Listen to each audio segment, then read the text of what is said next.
जिले के उजियारपुर प्रखंड अंतर्गत गावपुर पंचायत का एक युवा किसान पपीते की खेती कर अपने क्षेत्र के युवाओं के प्रेरणा स्रोत बन गए हैं।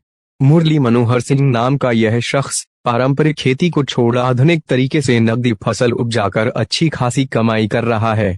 मुरली मनोहर सिंह ने बताया कि मात्र 15 कट्ठा खेत में इस पपीते की खेती से हर साल लाखों रुपए की आमदनी हो रही है। इसका मुख्य कारण यह है कि डॉक्टर भी अपने रोगी को पपीता खाने की सलाह देते हैं, जिसके कारण सालों भर पपीते की मांग बाजार में बनी रहती है। श्री सिंह का बताना है कि पहले वे एक पारंपरिक खेती ही किया करते थे, लेकिन उन्होंने अपने एक रिश्तेदार के कहने पर पपीते की खेती शुरू कर दिया, जो आज उनके लिए वरदान साबित हुआ है।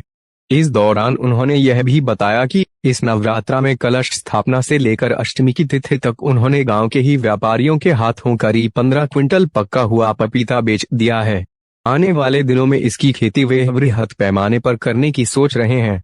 मुरली मनोहर सिंह ने यह भी बताया कि आज के युवा अगर चाहें तो पपीता की खेती कर केला व अन्य नकदी फसलों से बेहतर कमाई कर सकते हैं। अगर देखा जाए तो पपीता की खेती में लागत भी बहुत ही कम आता है। किसान भाई सिर्फ गोबर की खाद से ही पपीता का बेहतर उत्पादन कर सकते हैं। पपीते की खेती के लिए उन्होंने नर्सरी के पौधे को उगाए जाने पर बल दिया। इस खेती को 8 सालों से करते हैं। मेरा ये चौथा फसल है, हमारे द्वारा किया गया। और प्रेरणा हमें एक बेगूसराय के अंकल जी हैं, मंसूर चक के, उन्हीं के द्वारा पपीता का खेती बहुत दिनों से किया जा रहा था। उधर हम लोग के एरिया से ज़्यादा पपीता का खेती होता है बेगूसराय में। तो उनके यहाँ जो है ना, एक बार 200 पौधा बच गया, वो हमको ट्रायल में दिए लगाने के लिए हमारे डिमांड के ऊपर। तो फिर जब हम पपीता को लगाए तो पहली बार हम 200 पेड़ में 150 पेड़ को हम बचा पाए और उससे हम फल ले पाए। फल लेने के बाद हमें लगा कि जैसे इससे बेनिफिट लिया जा सकता है, इसे बृहद पैमाना पे किया जा सकता है और बेनिफिट भी बढ़िया लिया जा सकता है। हम उसके बाद करना स्टार्ट कर दिए।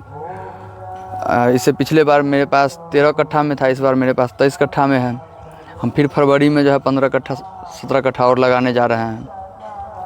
फरवरी प्लांट, ये जो अभी फल है ये सब अक्टूबर प्लांट का है। अक्टूबर प्लांट से बेहतर होता है फरवरी प्लांट, हम दोनों करके देख चुके। और ताइवानी रेड लेडी वैरायटी का अगर बात कीजिएगा तो ताइवानी रेड लेडी F1 786 वैरायटी है, जो कि अपने यहाँ पूरे भारत में पपीता के किस्म में सबसे बेहतर किस्म माना गया है। इसका जो है ना छिलका जो होता है ऊपर का परत, ये सबसे मोटा होता है, अन्य पपीता के अपेक्षा मोटा होता है। मोटा होने का कारण क्या है कि इसको आप कहीं पे ढुलाई में, ट्रांसपोर्टिंग में जो है टिकाऊ रहता है, जल्दी डैमेज नहीं करता है। इसको जब भी हम लोग तोड़ते हैं पेड़ से पका हुआ फल तोड़ते हैं। पेड़ से पका हुआ फल तोड़ेंगे, तोड़ने के बाद क्या करना है कि इसको पेपर लगा देना है।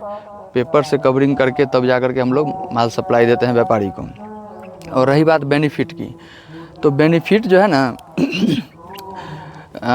प्राकृतिक का भी साथ मिलना चाहिए, तभी बेहतर बेनिफिट किसान को कोई भी चीज़ें मिलेगा। तो उसी तरह है पपीता को में भी प्राकृतिक अगर हमें साथ दे दी तो हमारा मेहनत अगर सही से हो रखा है तो अन्य फसल के अपेक्षा बढ़िया मुनाफा देता है। अभी नवरात्रा में लगभग हम 15 कुंटल माल तोड़े हैं सिर्फ नवरात्रा में, ये कलश स्थापन से लेके अभी तक इस बार। और भी फल, अभी आज भी फल 2 से 2.5 कुंटल टूटना है। व्यापारी का, छोटे व्यापारी सब का ऑर्डर है। 30 रुपये फल जो है हमारा बिना बादी का, बिना कमीशन का बिक जाता है, बिना गद्दी गए हुए।